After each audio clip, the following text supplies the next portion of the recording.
Olá, sejam bem-vindos a mais um podcast Conversa Paralela. E não esqueçam de quem ainda não está inscrito no nosso canal, se inscrever e deixar os nossos likes. Podem interagir também, dando sugestões de temas e outros convidados que vocês queiram ver aqui com a gente. E hoje, claro, temos um convidado muito especial, né? Mas antes dos nossos convidados, quero falar dos nossos parceiros, os alunos de administração, que eu tenho a Clara comigo, que está sendo a parceira nesse podcast, nessas sequências de podcast do 5º período de administração, e o Enzo, pela primeira vez com a gente, aqui do 6º período de administração. E o nosso convidado, que é administrador, né, formado em administração,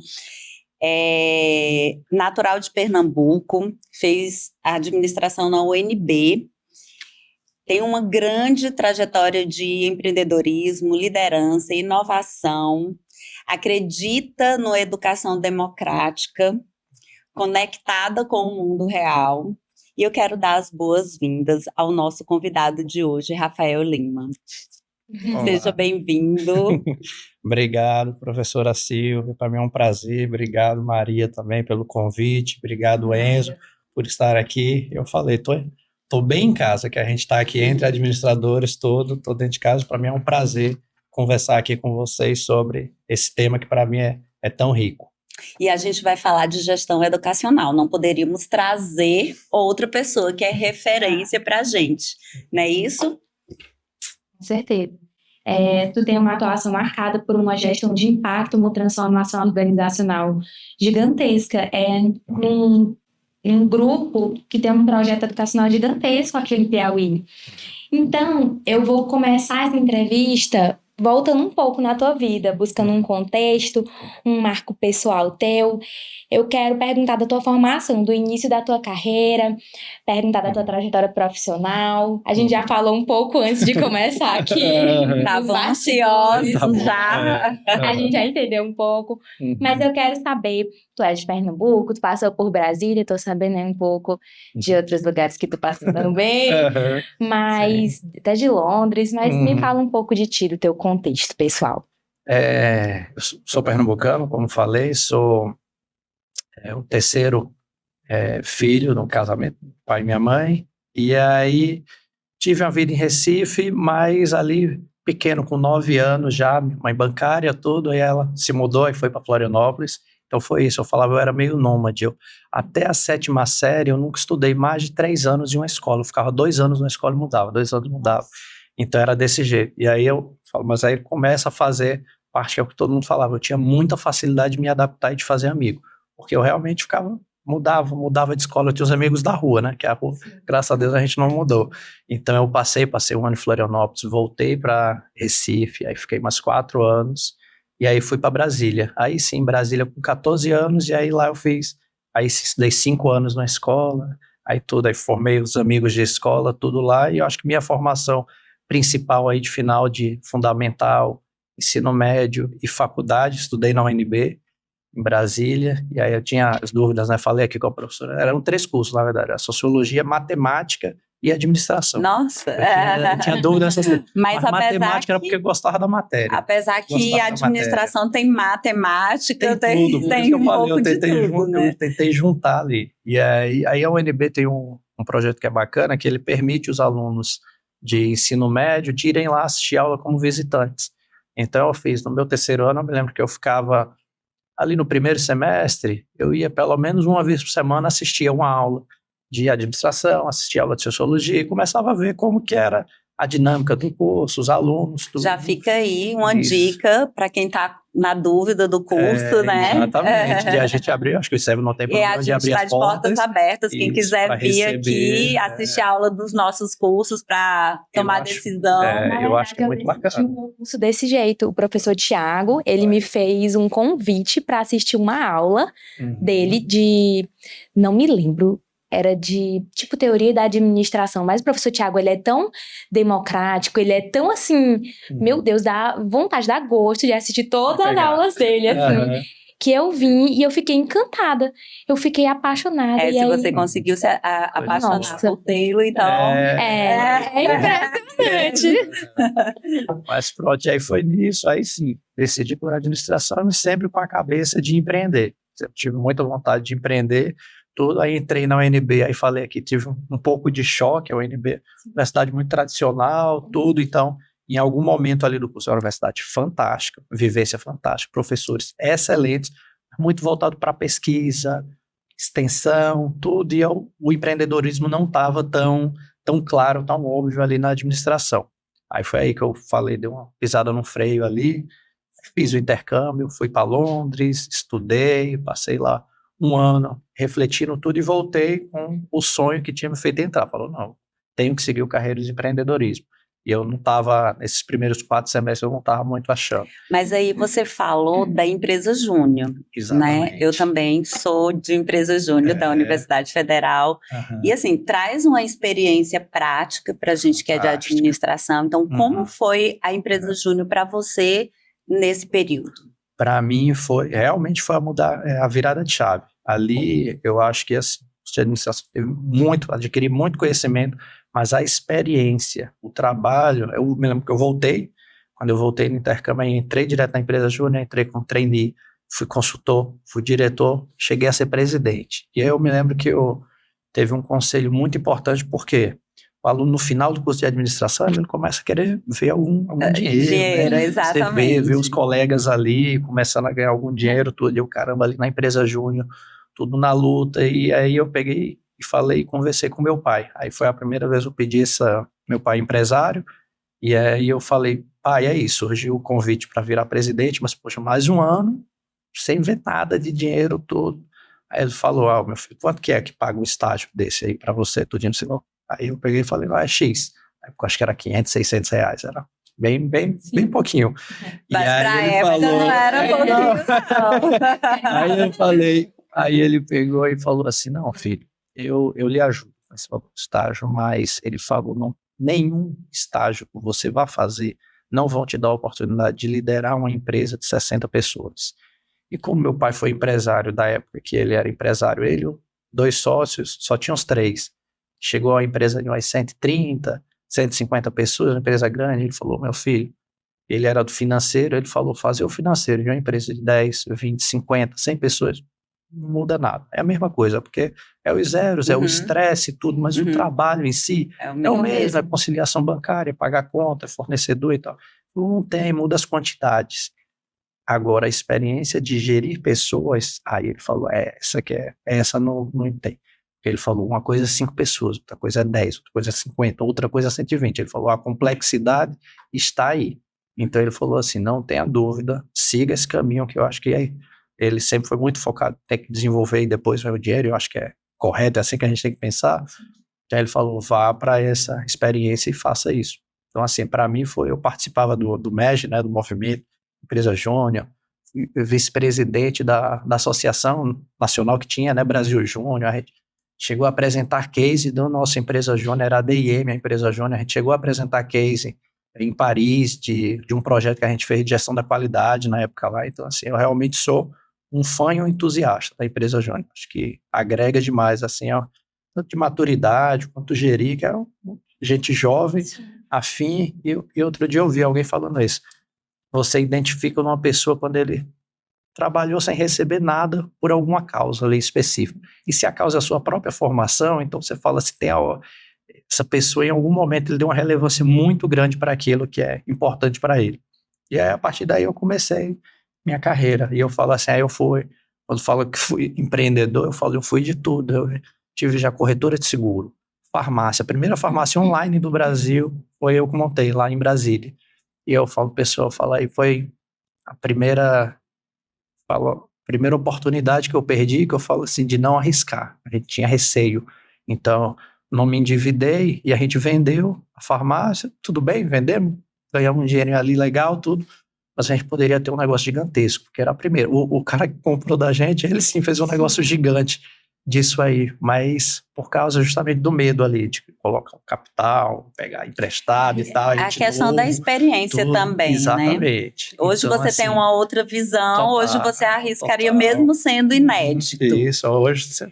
Tá, você falou que foi farmacêutico, foi empreendedor, foi da empresa Júnior. Farmacêutico não, tive uma farmácia. Teve uma farmácia, sempre fui administrador. Desculpa, teve uma farmácia. Corretora de seguro. Corretor de seguro, empresa, executivo sempre tive grandes uma consultoria. A Aliança foi uma empresa que para mim foi muito importante, porque ela é que várias vezes, eu tive a carteira assinada, eu acho que só uma vez na vida, eu sempre trabalhei, desde antes, trabalhei como uma PJ, mas assim, que sentido de projeto. Trabalhei na grande parte da minha vida com tecnologia, mas eu nunca estava dentro da estrutura, era sempre projetos. Então, a gente tinha projetos e aí eu trabalhei muito tempo implantando escritório de projetos, implantando sistemas de inovação, RP em empresas. A maior parte foi realmente sistemas de gestão de projetos e estratégia. Então, BSC, essa parte, eu fiquei durante muito tempo. Hoje eu acho que nem se fala mais em BSC. BSC já passou, né? A administração também tem moda e tem ondas. Mas na minha época, BSC era o que tinha de mais moderno em termos de estratégia, de gestão de projetos, etc. Então, depois de pegar essa experiência básica em diversas áreas, Sim. Você disse que tem muita habilidade com tecnologia e que isso é uma característica forte sua, mas estamos aqui falando de gestão educacional. Exatamente. Né? Então, como que a gestão educacional entrou na sua vida? Isso, pois é. Como eu estava falando, né? Como eu vim de tecnologia, em algum momento a gente precisou montar empresa demandando sistemas de transmissão de aulas online. E aí era videoaulas, a gente teve aqui dentro do Grupo SEV, a gente chegou a ter os polos do SEV Concurso, a gente chegou a ter mais de 30 polos espalhados aqui, a gente teve o Aqui Você Passa, que é uma experiência também de venda de cursos online que a gente fez, e aí eu vendi essas plataformas de educação, algumas empresas E aí nisso comecei a trabalhar e isso me aproximar mais de educação, tudo, e aí já tinha conhecimento com o Rafael, que é o sócio majoritário do Grupo SEV, e aí ele começou a me chamar para participar mais da educação. E aí, morando em Teresina já, né, eu vim de Brasília para Teresina, e aí a rotina de tecnologia também tinha muita viagem, tudo, eu queria estar mais presente aqui em Teresina, e aí fui migrando. E aí tinha esse grande projeto para mim. Agradável, né? Mas, Rafael, assim, o que faz essa diferença para você da gestão educacional? Você é apaixonado por a gestão educacional? Sim. Ou por gestão? Qual o diferencial? Não, o educacional é porque aí eu acho que entra muito o propósito. Aí isso que eu falo, eu não conheço uma pessoa que de alguma forma pode trabalhar com tecnologia, ou trabalhar com marketing, ou trabalhar com RH. Quando trabalha com empresas na área educacional, aí parece que se apaixona, parece que é picado ali, porque realmente a educação é algo transformado. Pronto, a gente estava vindo aqui, a gente está dentro de uma escola, não, nosso estúdio é dentro de uma escola, a gritaria ali, a gente quase pega uma bolada, tudo, mas assim, essa animação, isso não paga. Eu falo assim, parece que toda vez que eu entro no colégio, até chegar na sala, você tem uma energia recarregada, porque você vê ali, você poder ter a possibilidade de trabalhar. Hoje a gente fez essa conta, o impacto que a gente tem em relação a alunos é mais de 30 mil alunos, quando a gente junta ICEV, a gente junta concurso, pré-vestibular, colégio, nossa editora. Então, assim, esse propósito eu acho que é o grande diferencial, que você fala assim, as ações que a gente está tomando aqui podem impactar e irradiar na vida de muitas pessoas. Eu acho que você deveria ir para a sala de aula. Fica aqui a dica, o convite. Eu fui professor substituto lá no UNB. Eu fui quando eu fiz o meu mestrado na FGV de projetos, aí eu dei aula na UNB lá, mais 2 semestres, mas aí ficava muito puxado. Eu falei, pelo amor de Deus, essa vida de manhã, tarde e noite foi durante muito período da minha vida. Eu fiz a administração lá, fazia noturno, passava o dia já trabalhando de noite. Eu fiquei durante muito tempo 3 turnos direto. E aí eu fazendo mestrado, dando aula, tudo. Eu falei, eu vou... Uma né? hora não aguenta. Eu tô Tem pensando um mundo aqui, mas eu pessoal, acho que dá certo. Eu tô pensando aqui, mas eu acho que dá certo. Eu também tô achando. E tem uma época que eu gosto da gente, que a gente tem que... Não tem jeito, eu falo, tem um período que a gente adquirir o máximo de experiência. Por isso que muitas vezes eu não, às vezes me agarrava a uma oportunidade só porque eu pensei, eu tenho que conseguir adquirir o máximo de experiências durante a menor parte do tempo que eu puder. Você tem um livro aqui, aí já fica uma dica de leitura, que é o Fora de Série, o Outliers, que eles têm uma teoria que todo mundo pode ser bom em alguma coisa, portanto que ele pratique. Lá ele fala 10 mil horas, mas é um valor estimado. Uhum. Ele fala, todo mundo pode ser bom em algo se você praticar pelo menos 10 mil horas. E aí vai depender do tempo. Aí ele dá o exemplo lá do Nadal. Ele falou, o Nadal praticou tênis, chegou nas 10 mil horas dele com 10 anos de idade, 11 anos. Isso foi um fenômeno desde cedo. Vai ter gente que vai chegar, digamos, no tênis também, que vai praticar essas mesmas 10 mil horas com 17, 18 anos, vai ter um outro desempenho. E aí eu tinha isso muito na cabeça, de falar assim, eu tenho que aproveitar todas as oportunidades. Então a pessoa, eu queria saber dinheiro, de folga, justamente como eu morava em Brasília, morava sozinho, né, a família, porque família, querendo ou não, tem um tempo de dedicação, você tem que se dedicar, e é importantíssimo também dedicar a família, mas como eu estava lá sozinho, eu tinha tempo demais, então minhas noites, vamos trabalhar, a fim de semana, caçar, vamos trabalhar, vamos fazer alguma coisa, vamos fazer projeto voluntário, então assim, eu me envolvia com tudo que pudesse de alguma forma me ajudar na formação. Era bastante importante aí para... Você falou da sua experiência na UNB, né? E falou do diferencial da empresa Júnior e um pouquinho da evolução, principalmente da área de administração, Sim. né? Do que você viveu na faculdade e do que a gente tem hoje no mercado. Isso não te anima a ajudar, inovar dentro do curso superior? Não, Tá entendendo onde eu tô querendo chegar? Não, mas eu falo, viu, professora, eu olho o currículo do ICEV, realmente eu falo assim, é uma oportunidade gigantesca, viu? Maria, Enzo, que vocês estão tendo, e assim, o ICEV, para a gente é uma joia que a gente tem dentro do nosso grupo, e de tantos de elogios que a gente fala, todas as empresas têm uma participação muito importante, e a gente como grupo enxerga as qualidades de todas essas áreas que a gente atua. E o ICEV, realmente a gente tem recebido diversos elogios, e geralmente por causa disso, porque está muito conectado com o que a turma quer. Então, assim, não tem 2 dias que eu recebi um feedback de um aluno estava na Federal, aí chegou a fazer aqui o ICEV Direito, aí depois foi para a Federal e largou a Federal Direito para vir para o ICEV, porque viu, começou as aulas aqui antes, né, ele começou a assistir a aula, depois quando ele começou lá, ele falou, não é isso, né? aí desmotivou e ele viu o que é que a gente está entregando, e eu invejo um pouco. A UNB é uma universidade fantástica, é riquíssima, mas ela carece dessa atualização, dessa modernização. Acho que diversas universidades sofrem, né, desse problema.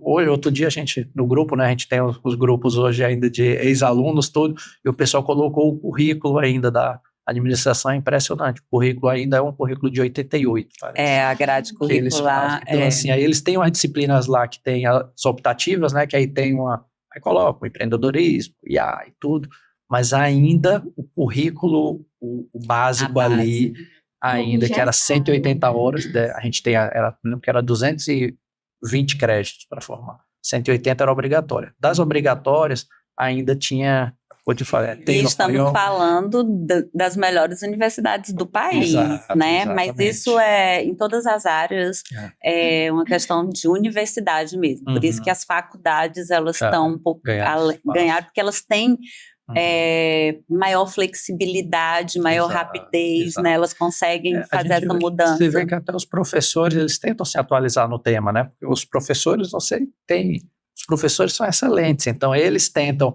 pegar aquele tema, ele não pode fugir tanto também, mas eu tenho certeza que os professores lá, eles estão falando, tem lá uma matéria que é análise de sistemas. Na minha época, eu me lembro que a gente estudava banco de dados, estudava umas coisas bem iniciais. Tenho certeza que lá... Talvez até no O'Brien.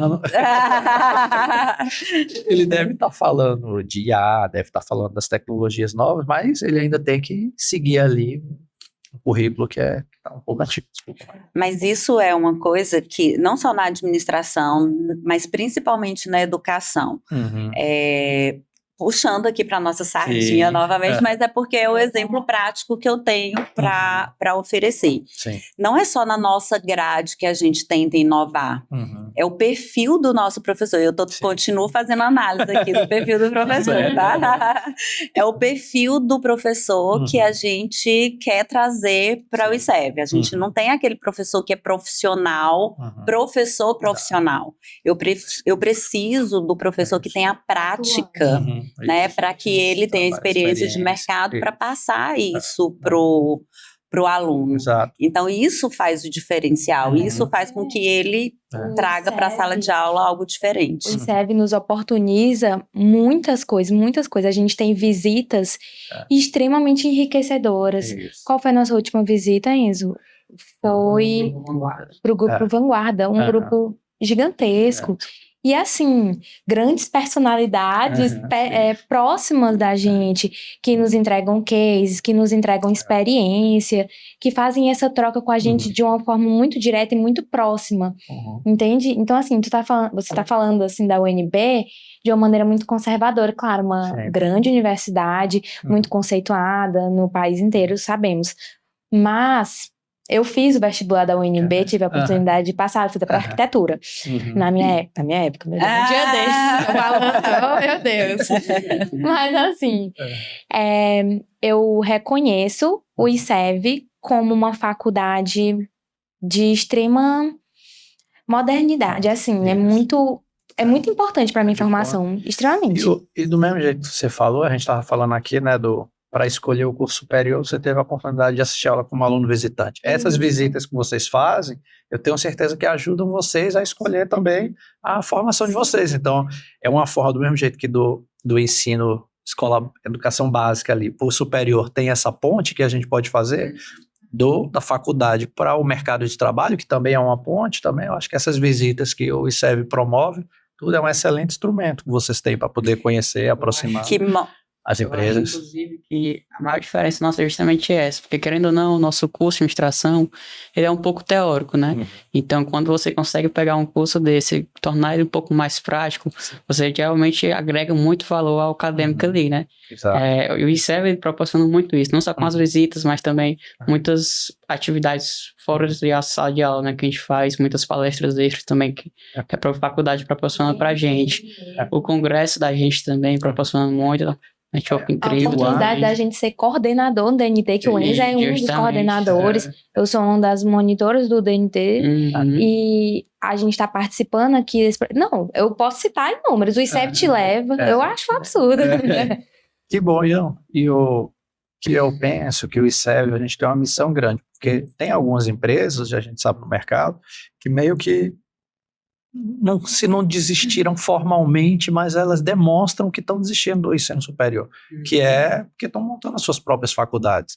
E eles montam as suas próprias faculdades, às vezes nem estão no rigor de uma faculdade, mas é que eles estão buscando formar. Então tem o ITEL, tem BTG, tem hospitais que tem, várias grandes empresas estão saindo daquele conceito de universidade corporativa, que é o conceito que eu acho que ainda é muito relevante de você trabalhar a formação do seu funcionário, mas ele falou, não, eu quero formar antes, que aí você já traz a cultura, você já traz... Eu tive a oportunidade de conhecer da JBS, a JBS tem uma escola de educação básica já, e é um projeto fantástico lá, fantástico, mas eles já preparam os alunos, um currículo extremamente inovador, os meninos lá trabalham com bolsa de valores, eles veem geografia, mas eles estudam geografia no contexto de geopolítica já de China, mundo, porque eles têm fábricas espalhadas, então eles trazem o mundo da empresa para dentro da aula ali, e o menino já tem extremamente prático, mas por quê? Para o menino já começando a ver, e aí, óbvio, não é surpresa para ninguém, 100% dos alunos que eles formam vão trabalhar dentro das empresas do grupo. Então, eu acho que isso, e eu acho que aí o ICEV, eu acho que é a faculdade que mais consegue, digamos, combater esse tipo de ação. Fala, não, no ICEV aqui eu acho direito, administração, engenharia de software, eu falo, o difícil é segurar nossos alunos, né? Porque o pessoal está querendo contratar antes dos meninos formarem, aí a gente tem que falar, não, fica, é importante ainda se formar, né? Os jovens hoje às vezes falam, não, sai, já faz a ponte aí, já vai seguir na carreira, né? Mas não é só marketing, não, vocês estão preparados mesmo para o mercado, estão preparados. Isso é o que importa. Pegando um pouquinho do gancho que você acabou de falar de missão, né? Você foi uma pessoa que passou por diferentes tipos de cargos, diferentes tipos de setores, então você tem uma vasta experiência, né? E hoje você, querendo ou não, é referência, principalmente para nós, mas eu acho que o mercado, como um todo, como um líder educacional, né? E aí eu gostaria de saber de você qual foi, dentro desses setores, lá, os principais desafios, as principais formas que você aprendeu também, teve de conhecimento para poder se moldar como líder, né? Para poder assumir uma boa liderança, né? Eu tá falando aqui, né? Até antes, a gente na conversa aqui da organização, a gente estava falando dos bastidores, mas para mim, o maior desafio é cultura. Então, eu acho que todo mundo, todas as pessoas que querem liderar, primeiro, tenda de gente. Pode ter IA, pode ter automação, pode ter inovação. Se você não entender de gente, não adianta. Você não vai, a IA ali não vai solucionar. Porque até você ter que conversar com a IA, você tem que saber como que aplica aquilo, como que traz para o mundo real. Então, assim, para mim, o principal desafio que eu tenho mais estudado, a Silvia pode participar de um programa que a gente tem aqui no grupo, que é o Lidera, que a gente criou isso, estamos no 3º ano já, porque começou a gente fez um treinamento, no outro ano a gente implantou o Lidera e esse ano a gente continua, mas justamente a gente tenta fazer de 3 a 4 encontros no ano, que é o momento para a gente respirar a nossa cultura, para os líderes resgatarem por que a gente está aqui, o nosso propósito, nossa visão, a nossa missão. Você falou, hoje o grupo tem mais de 1.000 colaboradores. Falo, uma coisa é quando você está e eu tive a oportunidade de passar por várias oportunidades, já fui sozinho, fui consultor, trabalhando sozinho, então é tranquilo, equipe de né? Equipe tem um consultor júnior e eu trabalhando como consultor, aí 2, 3, todo tipo de negócio até chegar no que está hoje realmente em termos de quantidade de pessoal. É a maior equipe que eu já estive à frente, hoje o grupo serve, e quando você vai para 1.000 pessoas, não adianta você querer influenciar ali na ponta, porque você não vai poder fazer isso em todos os lugares. O ICEV hoje está presente, o ICEV não, o Grupo ICEV está presente em mais de 15 estados no Brasil, diversas cidades. Como é que a gente consegue fazer a microgestão? Então a gente tem que trabalhar muito a cultura, muito. Então, quando você vê a nossa escola lá em Parnaíba, ou então o nosso consultor de venda da Vortex lá no interior da Bahia, quando ele tem uma atitude que você trabalha aqui, é uma atitude inovadora, é uma posição para o cliente, tudo isso, aí você vê que o que a gente está pensando aqui, a gente está conseguindo irradiar. E eu falo isso é cultura. Cultura, costumo dizer, é aquilo que acontece quando não tem nenhum chefe mandando, ninguém vendo. Então, assim, qual a cultura? A gente tem os nossos valores aqui, eu falo respeito ao próximo. A gente está todo mundo se respeitando, as pessoas estão respeitando os outros, e essa cultura tem que ser para a nossa comunidade. Aí a diferença da educação. A gente trabalha com educação, o cliente não é só o aluno, são os pais dos alunos, são as famílias. Então eu não penso só em aluno, todo aluno vem com um pai junto, não tem jeito, não existe isso, não tem um aluno aqui e não tem um pai. Então os pais, a gente está conseguindo passar essa questão do respeito dos nossos alunos, para os nossos pais, para toda a nossa comunidade, nossos professores, funcionários. Então eu acho que essa questão da cultura, para mim, ela é o maior desafio de diversas empresas, e tem a frase famosa, eu não vou lembrar de quem é, de administrador, aí vocês que estão mais que fala que a cultura come a estratégia no café da manhã, né? Então, se você, não adianta, você faz um planejamento estratégico, coisa mais linda do mundo, tudo, mas se você não construir essa cultura, você vai aquilo por água abaixo. Então, se a gente tem essa cultura de respeito, de inovação, tudo, mas no dia a dia, eu como líder, maltrato alguém, ou sou grosseiro com um funcionário, Não tem ou estratégia bato a porta no nenhuma. outro, ou não respeito horário, não faço isso. Então, assim, as pessoas vão começar a dizer, o Rafael está falando ali de respeito direto, mas eu não vejo isso nele. E hoje ainda se confunde a vida pessoal e a vida profissional. Não se mistura mais. Então, até eu, na minha vida pessoal, eu falo, se eu não respeitar um pouquinho os valores, a pessoa ainda vai dizer, não, como é que o Rafael está falando de respeitar o próximo, mas na vida pessoal ele não está bem com a família, ele não trata bem irmão, mãe, tudo isso. Então, é um contexto muito global de liderança. Então, eu digo, liderar é ônus e bônus. E aí você tem que saber que você carrega todo esse... E aí você falou muito de cultura, a cultura do grupo. Você teve dificuldade em se adaptar à cultura do grupo? Ou a cultura do grupo já ia direto com a sua cultura? Porque acontece, Sim, né? sim. Acontece. A cultura é uma coisa... A gente está falando de cultura organizacional, todo grupo deve seguir, mas cada pessoa tem a sua cultura, né? Exato. Então, como é lidar com isso e como foi isso para você? Foi um desafio em que sentido? Acho que toda cultura tem seus prós e contras, porque a cultura é aquilo, né? Tem a cultura que a gente almeja e deseja, e tem a cultura real, a cultura é o que existe. Tipo, quando a gente começou o trabalho, e aí eu comecei a trabalhar aqui pela Vortex, né? Eu entrei na Vortex, e da Vortex a gente vem para o conselho, e do conselho para o grupo aí que a gente estruturou o Grupo SEV.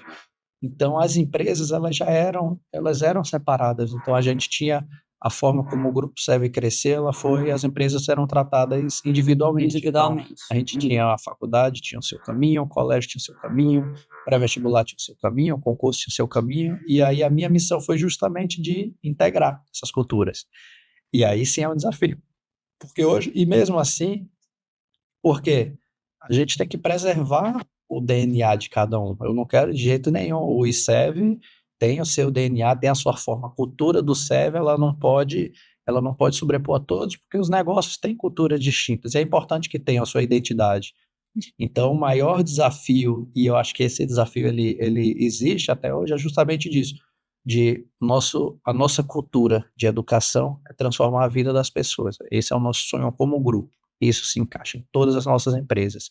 E o que a gente quer é dar suporte e apoio para todas as empresas, que elas possam transformar a vida das pessoas com educação de qualidade, democrática. É isso que a gente quer.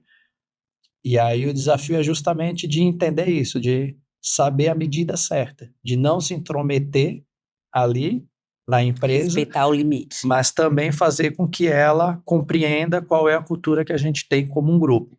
Nossos valores, principalmente, de respeito ao próximo, de excelência, de inovação, de foco no resultado.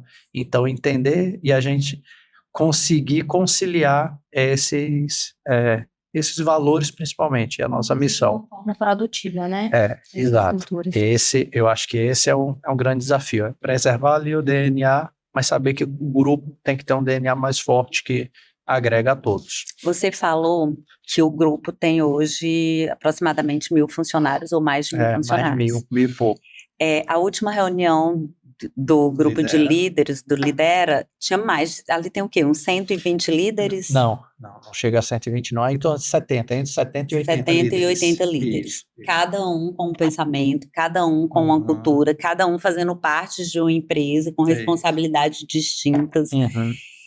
E aí você falou também, Silvia, o maior desafio é lidar com pessoas, né? Então, como é liderar diretamente, praticamente, né? Esse grupo que tem culturas diversas. Já aconteceu, por exemplo, a sua cultura não está indo de acordo com a da empresa ou até o funcionário. Eu falo muito para os meus alunos, a gente também tem que entender, eu não me adapto a essa cultura, eu não sou obrigada a ficar, a gente não tem que ficar por dinheiro, por poder, a gente tem que respeitar também o valor, que é valor para a gente, né? E a cultura, ela vai muito de encontro com o que a gente tem de valor. Então, como já aconteceu com você? Desafio, eu acho que assim, primeiro, é o que eu falei, tem que gostar de gente. Se você quiser liderar qualquer equipe, goste de gente, se interesse, escute com cuidado. Hoje a gente tem todo mundo está ansioso, parece que está todo mundo atrasado, parece que está todo mundo agoniado. Então, assim, isso é um desafio para a liderança, que eu falo, a liderança desse mundo superficial, né, é WhatsApp, ninguém mais lê um livro, todo mundo põe o livro na IA e lê o resumo, tá todo mundo desse jeito, aí vê vídeo no YouTube 1.5, no 2 e tal. As relações você não consegue desse jeito. As relações você não consegue botar no 2.0, você não pode botar uma pessoa que está lá para desabafar, ou falar de um problema, falar de um desafio dela, eu aumentar a velocidade dela para eu poder escutar mais rápido e tomar uma decisão, ou dar uma sugestão, e às vezes não é só decisão, às vezes é só escuta mesmo. Então, eu sempre penso que o líder tem muito o papel de servir. Então, quando você pensar num grande desafio, é tempo. Você tem que definir o tempo que você pode se dedicar para que aquele tempo seja aproveitado com qualidade. Você não querer dizer, não, vou fazer várias coisas, mas fazer tudo correndo, correndo, correndo. Não, não é isso. Então, e isso até dentro do grupo, eu falo, e isso é recorrente, acontece. No ano passado, eu estava com uma agenda que minha agenda tinha 26 horas de reunião semanais.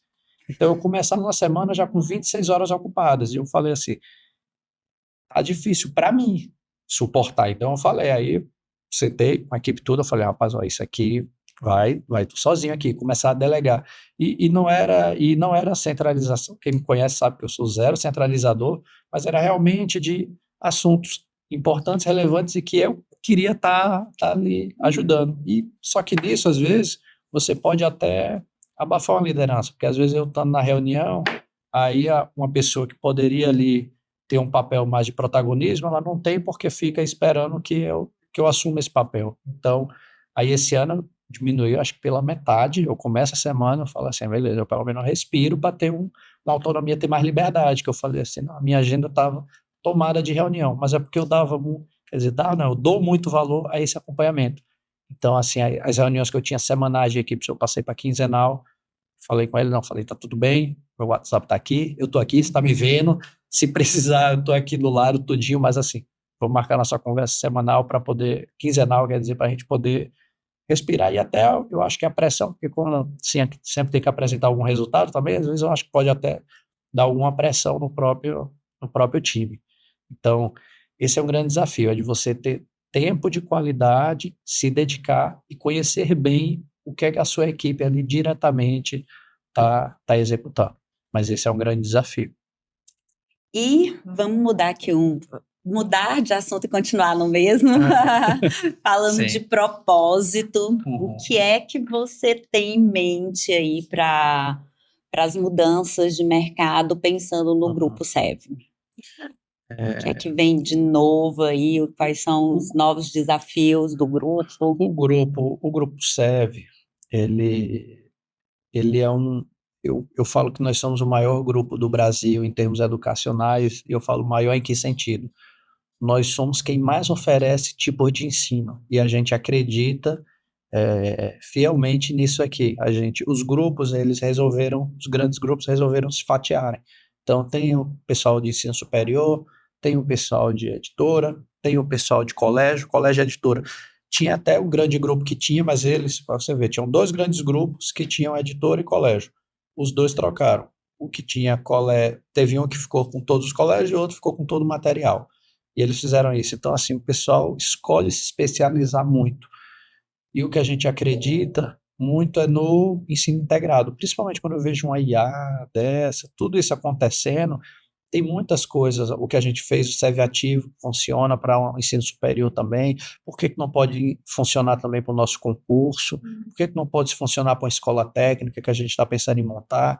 Então, assim, a gente acredita muito nessa educação completa, porque quando a gente fala em transformar a vida através de educação, não estou falando que é educação básica, não estou falando que é ensino superior, eu não estou falando que é ensino infantil, eu não estou falando que é ensino de habilidades que a gente tem com a REP lá do Guilherme, eu não estou definindo um tipo de ensino.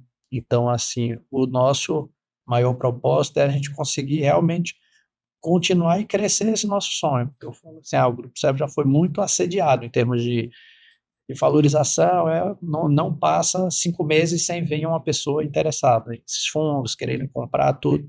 E a gente justamente nunca está aberto a esses propósitos porque querem fatiar. Ah, não, é só o colégio, é só a editora, é só a faculdade. E para a gente, eu falo, não.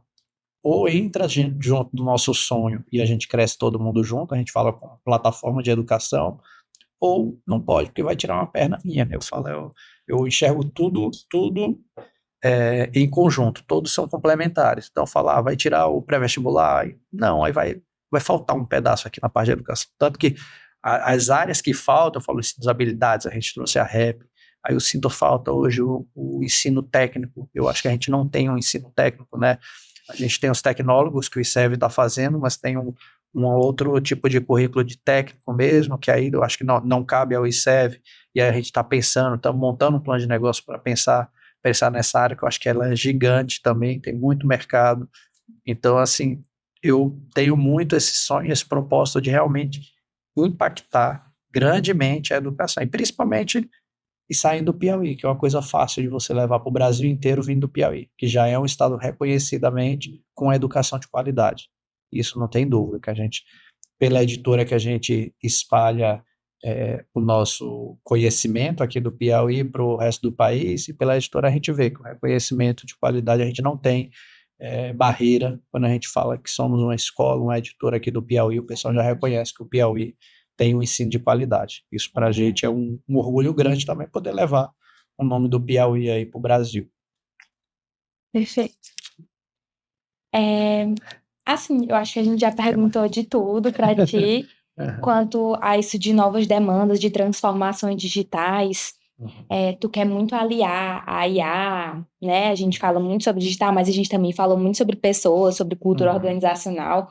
Eu ia até perguntar se tu enxerga um equilíbrio entre os dois, mas tu falou de uma maneira tão equilibrada que tu já respondeu. Eu achei impressionante.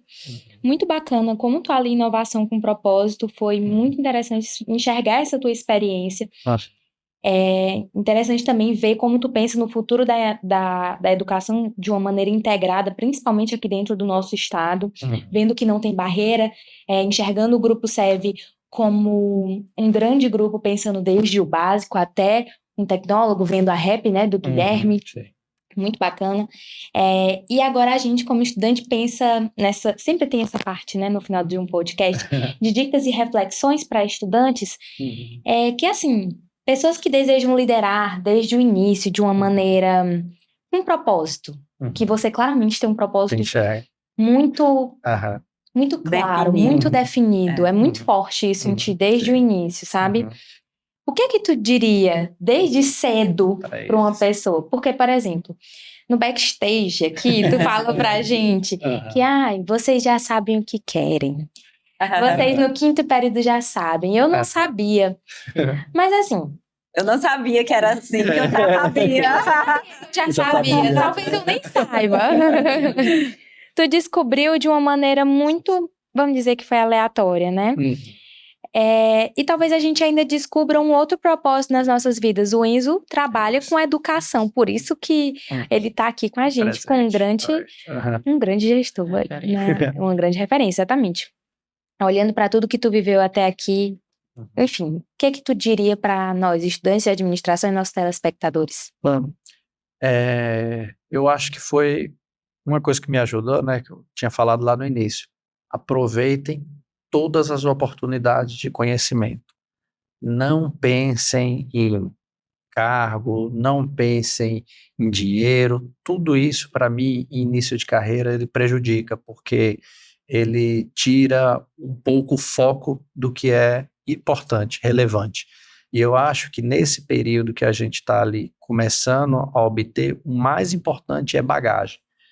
E tem coisas que realmente, aí entra o outliers de novo, que bagagem não tem como, não é quem tiver 20 horas de experiência vai provavelmente adquirir mais, tende a adquirir mais conhecimento de quem tem 10 horas de experiência, em qualquer coisa. Então, assim, a minha sugestão é aproveitem tudo, e serve, faz essas visitas, vão nessas visitas. Eu tenho certeza que você vai dizer que vão ter alunos que às vezes não vão na visita.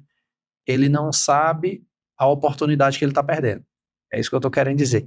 essas oportunidades que vocês têm de aprendizado, de debater, de conversar com pessoas mais experientes, tudo, aproveitem todas essas oportunidades. Eu falo assim, não tenha muito esse foco de, vou entrar ali, e hoje em dia principalmente, fazer uma carreira, ver isso, não.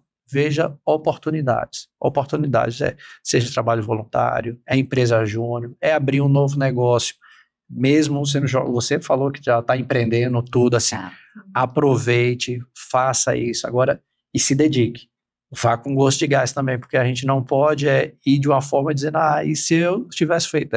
Não pode ter arrependimento, a gente tem que saber das nossas capacidades, ver tudo e vá ao máximo para você poder absorver ao máximo aquela, e como todo empreendedor, né, eu mais quebrei do que dei certo. Isso aí eu acho que é normal, todo empreendedor é desse jeito, e os negócios que falam, um negócio que dá certo, ele paga 5, 6 que você vai quebrar, e é natural disso.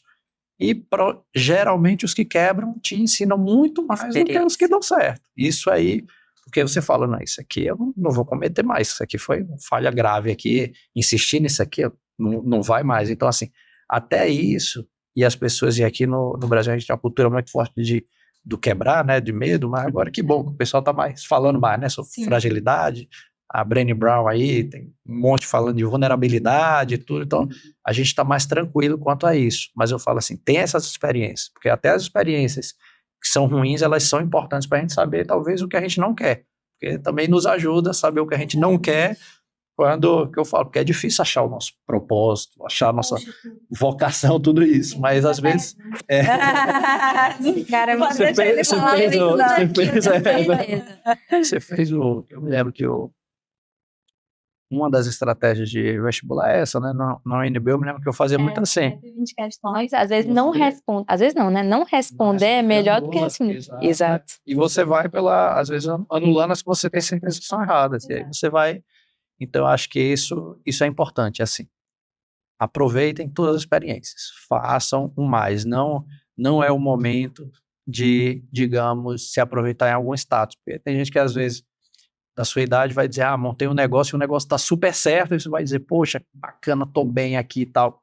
Não é o momento. Eu acho que eu ainda não sei qual é esse momento, mas eu falo assim, principalmente agora, não é. Eu falo, esse é o momento que você tem que absorver a maior quantidade de experiências que vocês puderem. Experiência de liderar, experiência de estar em grupo, experiência de aprendizado, todas as experiências. E não só fazer de conta, ir para fazer de conta que foi, aproveitar, tô lá, tem que se mostrar, tem que arriscar, né? Às vezes tem algumas atividades que alguns alunos não querem, eu não gosto disso, eu não me vejo nisso. E eu sempre digo, mas você tem que ter a experiência para ter certeza que não é aquilo que você quer. Até para, às vezes você está aqui e consegue um estágio, você falou, um estágio na área de RH. E eu identifiquei que não era aquilo ali que eu queria. Então, não serviu? Claro que serviu. Mostrou que você vai ter, que você tem que ir para outra área. Então, a gente tem sempre que aproveitar as oportunidades, né? E uma coisa que a gente falou aqui de liderança, tem coisas que não são opcionais. Eu falo assim, você quer liderar, mas você não gosta de gente, é aquele perfil mais introspectivo, tudo, sei lá, você é conflitante. E aí tem coisas que você tem que trabalhar. Eu falo, eu nunca fui mega expansiva, tudo, sei lá o que. Não é o meu perfil, eu sempre fui uma pessoa tranquila, fala mansa e tal. Eu não sou de gritar tudo, sei lá o que. Mas na minha posição, de vez em quando eu preciso quebrar. Aí meu te juro, quando eu falo assim, eu vou para uma reunião. Você consegue quebrar? Mas quando eu vou e falo assim, tem que ser duro, mas eu tenho que fazer esse trabalho. Não é o natural, não é o natural para mim, eu trabalho de outro jeito. E essas coisas, eu falo, essas experiências do aluno que às vezes não quer ir, fala assim, você não quer ir, mas às vezes na sua vida você não vai escolher tudo não. Então não tem essa questão a gente não trabalha como um hobby, a gente trabalha com o que a gente gosta, graças a Deus, mas não é hobby, é trabalho. E trabalho não envolve. Mesmo eu amo isso aqui, trabalho, eu falo, não conto hora, não faço nada, é o tempo todo, a dedicação, a cabeça é o tempo todo, mas tem coisas que é dura de fazer. Tem coisas que eu falo assim, não é o natural, falar assim, o Rafael Lima querer, não é a coisa, demitir. Muita gente fala, tem gente que quer ser líder, mas tem medo de demitir. Cara, demitir, às vezes você vai demitir uma pessoa que é excelente, mas não está fazendo um trabalho bem feito. Pessoa maravilhosa, não está encaixado ali, ou não está na cultura, aí a pessoa está se machucando, a gente machucando e você dando murro em ponta de faca, tudo. Então, assim, mas demitir, eu falo, ó, você quer liderar? Muita gente tem dificuldade em demitir. E eu falo, é natural, não existe. Não existe Eu uma também empresa que acho. só contrata a gente e nunca demite, e aí a pessoa tem que fazer o quê? Cometer um erro absurdo para demitir. Não, às vezes, por desempenho, enxugamento de empresa, tem motivos que você vai demitir uma pessoa que é excelente, que você gosta, tem carinho, tudo, e tem que passar por isso. E aí, tem estômago para isso? Como é que vai fazer? Porque tem gente que, às vezes, só vê ali Na o hora de bônus, né? demitir, eu sempre falo, é uma conversa que vai ser bom para nós dois. Uhum. Porque, assim, se a pessoa não está entregando, ela Sim. está sendo demitida por alguma causa, por Uhum. algum motivo. Uhum. E aquele motivo que ela não está fazendo melhor é porque ela também não está. Não tá. Então, é bom para os dois. Às vezes ela precisa daquele empurrãozinho para ela tomar uma decisão. Eu sempre acho que quando a pessoa não está com brilho nos olhos, a gente precisa mexer. Porque eu acho que todo mundo tem alguma razão. Ninguém nasceu, eu acho, para ficar na rede, olhando para o teto. Isso para mim não existe. Acho que talvez alguma coisa não despertou ainda nessa pessoa. E aí o seu papel até como líder é de buscar isso. O que é que desperta? O que é que vai fazer? A pessoa se animar, focar, de ficar não contando o tempo aqui, ou contando para chegar na sexta-feira para ter o fim de semana. E isso para mim é porque a gente não achou o que é que motiva, qual é o sonho dela. Então o meu time está todo mundo empolgado de transformar o Grupo Serve, o maior grupo educacional do país.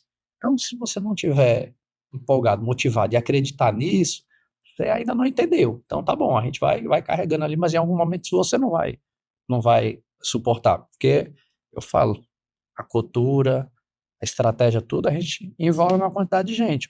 Você entra no barco, mas quando vai carregando ali, tem uma hora que não segura a pessoa. Então, é importante a gente ter essa clareza.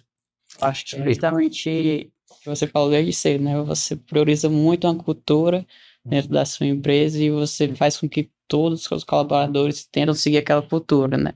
A partir do momento que você deixa essa cultura muito enraizada, muito forte, e você tem um colaborador que ainda não consegue seguir aquela cultura, você começa a perceber que tem algo que realmente ali não encaixaria, né? E aproveitando o gancho, já que a gente está chegando na fase final, queria só que se você deixasse uma dica, você como uma referência, como líder educacional, para quem, nós jovens principalmente, que queremos seguir a liderança, porque, como você falou, uma coisa é você liderar um grupo de 5 pessoas, 10, mas outra coisa é você liderar um grupo com 100, 200, 300 colaboradores, né? Então, você pudesse deixar uma dica para quem quer começar desde cedo a assumir um papel de liderança importante. Queria que você deixasse sua dica aí para... Eu acho que assim, que a questão de liderar, tem muita gente que liga a oportunidades, né? Que vai dizer, eu tive a oportunidade de liderar, eu assumi um cargo ali de coordenação, supervisão, gerência, mas quando você fala liderar, você tem várias oportunidades de gerar movimentos.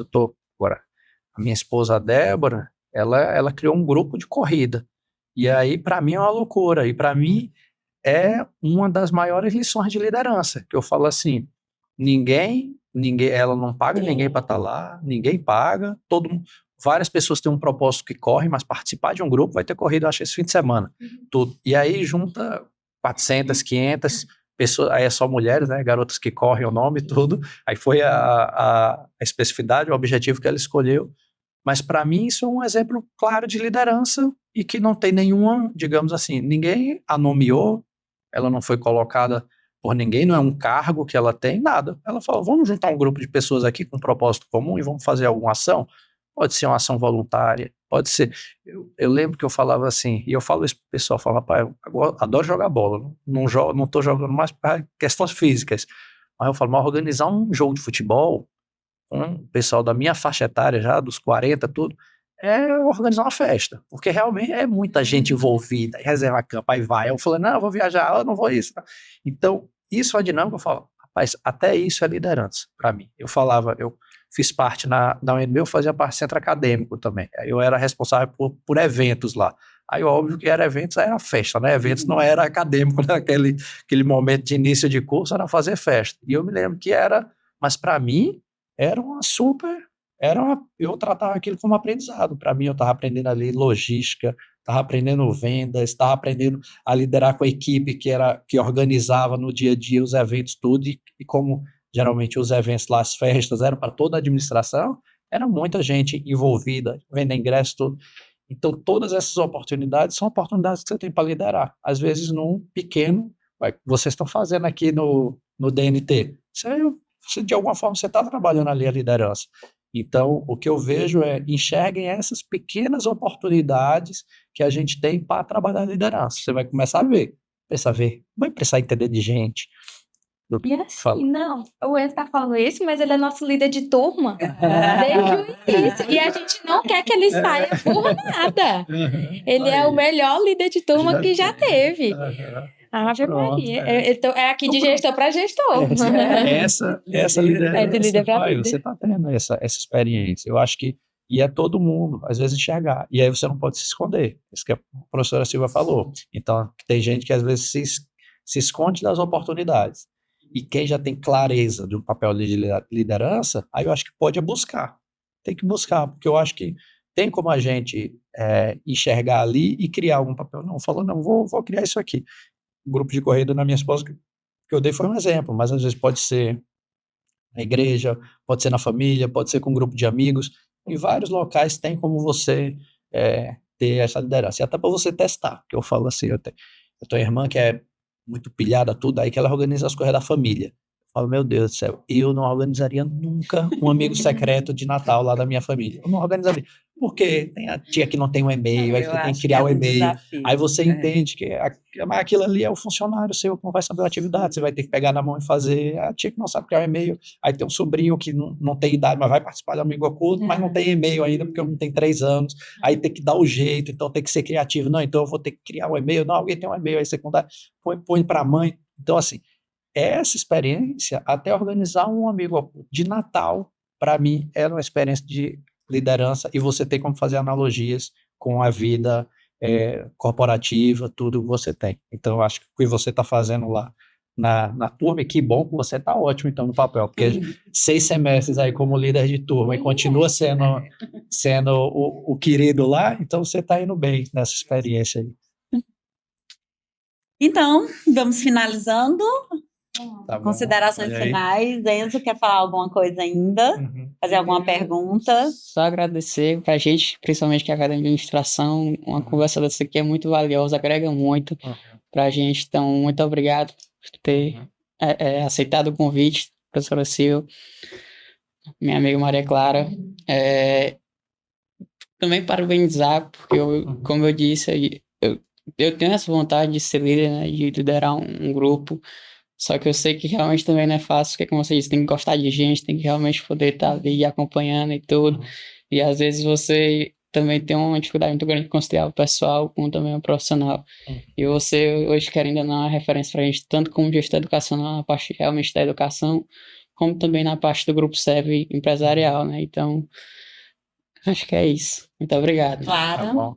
Foi. E essa conversa foi muito rica, foi muito inspirador. Você é referência para nós, tanto quanto, como o Enzo falou, pelo Grupo SEV, mas como empresário, como gestor. Mais uma vez, obrigada por aceitar o convite, obrigada por ser tão solícito, obrigada por me responder, primeiramente, porque eu já percebi que você tem 26 horas às vezes de reunião. Não vai. Mas assim, obrigada pela tua disponibilidade mesmo. Os teus aprendizados, pela tua visão tão clara sobre a administração, sobre a gestão, e passar a experiência pra gente. Eu tô saindo aqui com conhecimento, que é o que tu passou, que é que é de mais valioso que a gente pode ter, que ninguém pode me tirar, que é o que meu pai mais fala pra mim. Maria, pode ter tudo na vida, mas conhecimento ninguém nunca vai conseguir tirar de você. Não dá pra apontar a arma e dizer assim, passa o conhecimento, não dá. Isso aí. Daqui uns dias a gente vai chegar nesse ponto. Então, Rafael, muito obrigada. Para mim é sempre um privilégio ter a oportunidade de trabalhar com você, de aproveitar esses momentos, desses insights que você passa. Ele deixou hoje aqui para a gente muito sobre cultura, muito sobre liderança, sobre propósito, mas o brilho nos olhos é a coisa que a gente tem que levar em todos os momentos da vida, né? Profissional, pessoal. Então, a gente tentar se cercar de pessoas que ajudem a gente manter esse brilho, porque tem dia que a gente quer fechar os olhos mesmo, a gente não quer ver ninguém, e aí a gente precisa de pessoas que nos motivem, né, todos os dias. Então, você tá no trabalho que motiva, que fazem os olhos brilharem, isso é muito importante, a gente saber lidar com pessoas, e a gente da administração não tem como fugir desse papel. Qualquer que seja a área que a gente esteja, a gente tem como vendedor. Eu costumo dizer para os meus alunos que a gente nasce, cresce, reproduz e morre dentro de uma organização. Não tem como fugir. Olha aí o mercado é para o administrador. E em todas essas áreas tem pessoas, e a gente tem que lidar com pessoas. As organizações são feitas por pessoas e para pessoas. Então a gente tem que não é só inovação, é o tempo.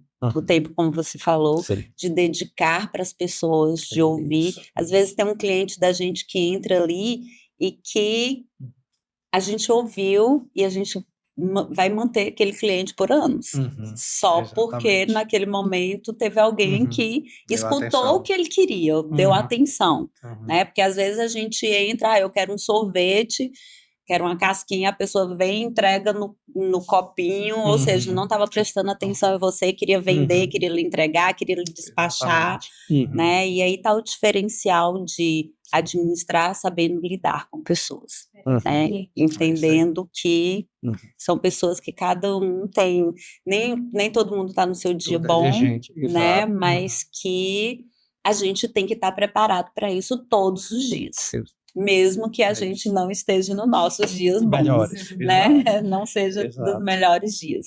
Então, muito obrigada. Queria também que você deixasse um recado para o nosso público, porque não temos só administradores, tem um público geral. Então, se você quiser falar um pouquinho do SEV, do grupo, então, deixar um abraço para o nosso público. Primeiro, agradecer novamente eu, professora Silvia, Enzo, Maria Clara.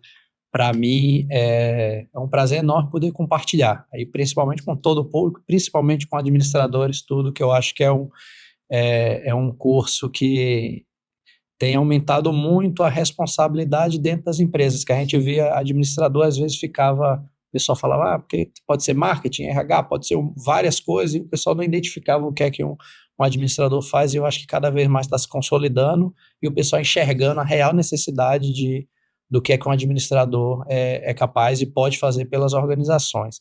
E dizer para quem está nos assistindo, que eu falo assim, para mim, o que a senhora falou tenho muito orgulho de estar nessa posição hoje, de liderar o Grupo SEV. Para mim é uma empresa que, para o Piauí, a gente tem que se orgulhar bastante do que a gente faz aqui. Eu acho que a gente exporta aí para todo o Brasil uma educação de altíssima qualidade, e isso me dá um orgulho tremendo, apesar de não ser piauiense, mas já ter raízes nordestinas, né? Nordestino é uma outra nação também, e aí a gente... mas eu me sinto piauiense de coração, e eu tenho muito orgulho de ter essa possibilidade, essa oportunidade de realmente levar esse ensino, de trabalhar com a educação, que é algo que aqui no Piauí a gente faz gigantesco. Então, acho que tenho muito orgulho, e eu tenho de ter o Grupo SEV aqui como essa minha missão. E outra é isso, aproveitem todas as oportunidades. É o que eu falo do podcast aqui, eu não sei, eu acho que a gente, de aula, né, o pessoal fala que numa aula você capta 20%, 30% ali. Escolham, vejam, mas eu acho que todo momento, eu falo, qualquer conversa de um amigo, sempre tem algo ali que marca. Às vezes que vai marcar o Enzo vai ser uma coisa, a Maria Clara, a professora Silvia, a minha, cada um vai pegar uma coisa diferente, mas aproveitem todas essas oportunidades para adquirir conhecimento. Eu falo assim, nunca estejam de corpo presente num lugar sem a cabeça. Ou se não tiver, então vá para outro lugar em que você esteja de corpo e mente lá no lugar, que aí eu acho que você lá vai poder aproveitar, vai poder absorver o conhecimento, estar presente, fazer uma escutativa, conversar com as pessoas. Eu acho que esse é o momento que é importante para cada um, tá bom? Obrigada a todos. Obrigado. Então, continuem com a gente, compartilhem o nosso podcast, deixe os likes e não deixe de dar dicas de novos convidados, estejam sempre com a gente.